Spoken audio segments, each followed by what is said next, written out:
வணக்கம் friends, welcome to biryani master. எல்லாம் எப்படி இருக்கீங்க? நேற்று நம்ம பரோட்டா ரெசிபி போட்டோம்ல, சூப்பராக இருந்ததா? இதை செஞ்சு பார்த்தீங்களா வீட்டில்? குட். நம்ம அதுக்கு சைட் டிஷ் சால்னா, எம்டியாக ஒரு சால்னா, அதாவது எதுவுமே போடாமல், காய்கறியோ இல்லை சிக்கனோ மட்டனோ எதுவுமே போடாமல் ஒரு சூப்பரான எம்டி சால்னா எப்படி செய்யுதுன்னு பார்க்கலாமா? சூப்பராக செய்யலாம் வாங்க. இப்போது சால்னாக்கு தேவையான பொருட்கள்: வெங்காயம். வெங்காயம் என்ன பண்ணேன், ஒரு பெரிய வெங்காயம் எடுத்துக்கிட்டேன்.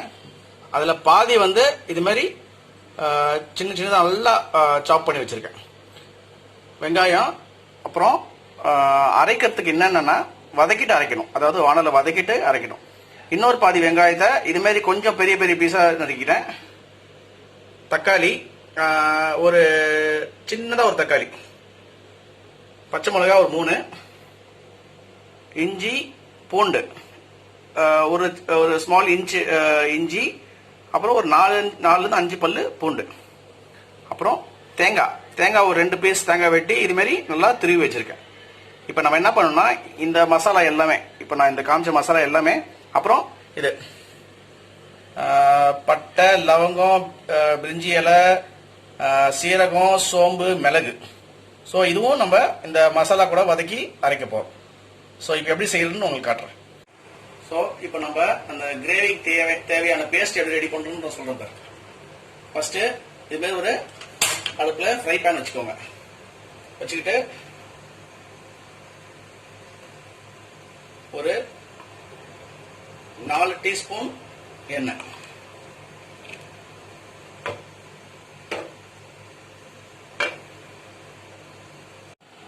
இப்போ எண்ணெய் காஞ்சிடுச்சு. ஸோ நம்ம அந்த ஹோல் மசாலா இருக்குல்ல, இந்த பட்டை, கிராம்பு, அதெல்லாம் அது போட்டு சும்மா ஒரு மிக்ஸ் கொடுத்துருங்க.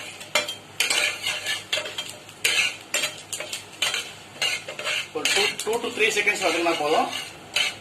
நெக்ஸ்ட் வெங்காயம்,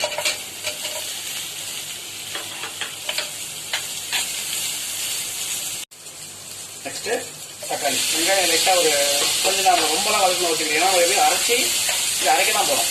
ஸோ லைட்டாக சாஃப்ட் ஆகிறதுக்கும் நீங்கள் வதக்கினா போதும். அப்புறம் தக்காளி போட்டு ஒரு 10 to 15 செகண்ட்ஸ் அவ்வளோதான். ஸோ நெக்ஸ்ட்டு இஞ்சி பூண்டு பச்சை மிளகாய்.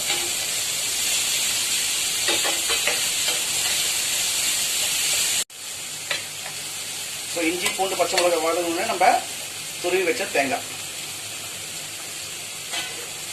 போட்டு லைட்டாக இது ஒரு 10 to 15 செகண்ட்ஸ் வதக்கினா போதும். இது எல்லாமே மீடியம் ஃப்ளேமில் தான் நீங்கள் வதக்கணும், ஹை ஃப்ளேமில் வச்சுடாதீங்க. தேங்காய் ஓரளவு வதங்கிடுச்சு. ஸோ 1/2 டீஸ்பூன் மஞ்சள் தூள்,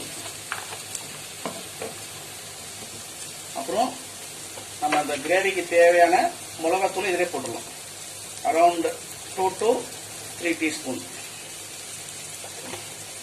நம்ம ஏற்கனவே பச்சை மிளகும் போட்டிருக்கோம், அதே மாதிரி மிளகும் போட்டிருக்கோம். ஸோ மிளகாத்தூள் கரெக்டாக போட்டுக்கோங்க. இப்போ பார்த்தீங்கன்னா நம்ம ஆட் பண்ண ஐட்டம்ஸ் எல்லாமே நல்லா வதங்கிடுச்சு எண்ணெயில். ஸோ நல்லா ஆறட்டும், அது ஆற வைங்க. ஆற வச்சதுக்கப்புறம் தான் நம்ம அரைக்கணும். அரைக்கும் போது ஆப்ஷனல் முந்திரி பருப்பு 2 to 3 முந்திரி பருப்பு போட்டு அரைச்சிங்கன்னா அது இன்னும் ஒரு கிரேவிக்கு ஒரு ரிச்னஸ் கொடுக்கும். அது ஆப்ஷனல் தான், அது போட்டாலும் ஒன்று தான், போடலாம் ஒன்று தான். போட்டால் இன்னும் கொஞ்சம் டேஸ்ட் நல்லாயிருக்கும். நல்லா அரைச்சி நான் மிக்சியில் போட்டேன். மிக்சியில் போட்டு 2 முந்திரி பருப்பு போட்டிருக்கேன் பாருங்கள். இது நல்லா பேஸ்ட்டாக அரைக்கணும். இப்போது இது நல்லா நம்ம பேஸ்ட்டாக அரைச்சிக்கிட்டோம். ஸோ இப்போ எப்படி நம்ம கிரேவி செய்யறதுன்னு பார்க்கலாம். இப்போது இதுமாரி குக்கர் வச்சுக்கோங்க. இது குக்கரில் செஞ்சால் இன்னும் சூப்பராக இருக்கும். ஸோ குக்கர் வச்சுக்கோங்க அடுப்பில். குக்கரில் நல்லா உள்ளே பார்த்துக்கோங்க, தண்ணி இல்லாமல் பார்த்துக்கோங்க. குக்கர் வச்சுட்டு எண்ணெய் ஒரு 4 to 5 டீஸ்பூன் எண்ணெய் கொஞ்சம் தாராளமாக இருக்கணும் அந்த டிஷ்ஷுக்கு, அப்போ தான் நல்லாயிருக்கும். ஸோ ஒரு 4 to 5 டீஸ்பூன் எண்ணெய் கொஞ்சம் காயட்டும். ஓகே, எண்ணெய் காஞ்சிச்சு. தாளிக்கிறதுக்கு சோம்பு மட்டும் தான், வேறு வேண்டாம். கொஞ்சமாக ஒரு 1/2 டீஸ்பூன் சோம்பு போதும். அது ஜஸ்ட் ஒரு ஃப்ளேவர் கொடுக்க, அவ்வளோதான். சோம்பு லைட்டாக வெடிச்ச உடனே நம்ம சாப்பிட்டு வெங்காயம், ஒரு பெரிய வெங்காயத்தில் ஆஃப் நம்ம சாப் பண்ணி வச்சுருக்கோங்க, அது போட்டு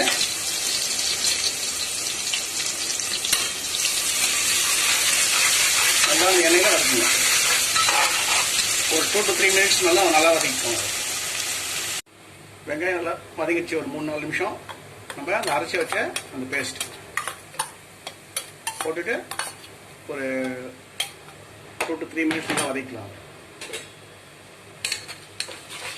நல்லா எண்ணெயில் வதங்கணும். எண்ணெயில் வதங்கினாதான் பச்சை ஸ்மெல்லு போகும். ஒரு 2-3 நிமிஷம் வதங்கின உடனே அந்த மிக்சியில் அரைச்சோம்ல அந்த தண்ணி அப்படி கழுவி அதை ஊற்றிடுங்க.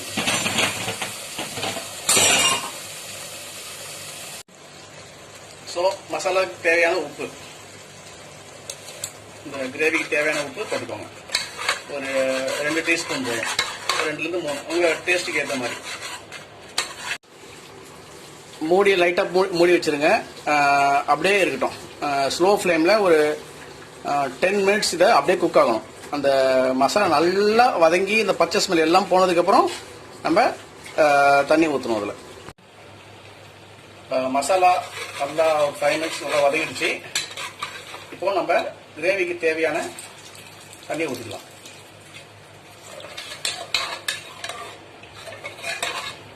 ஸோ உங்களுக்கு எந்த லெவல் வேணும்னா கன்சிஸ்டன்சி அந்த லெவலில் நீங்கள் தண்ணி ஊற்றிக்கோங்க. ஸோ நான் வாட்டர் தேவையான அளவுக்கு நான் ஊற்றிக்கிட்டேன். இப்போ குக்கர் மூடி போட்டுட்டு ஒரு 5 to 6 விசில் போட்டுட்டேன். மீடியம் ஃப்ளேமில் தான் இருக்குது. 5 to 6 விசில்ஸ். அப்போ அதுக்கப்புறம் எடுத்தீங்கன்னா நல்லா கிரேவி நல்லா ஃபார்ம் ஆயிடும். சால்னா ரெடி ஆயிடுச்சு. பார்த்தீங்கன்னா நம்ம ரோட்டு கடையில் எப்படி சால்னா இருக்கும் அதே மாதிரி இருக்குது. இதை நம்ம பரோட்டா மேலே பிச்சு போட்டு மேலே ஊற்றி சாப்பிட்டா சூப்பராக இருக்கும்.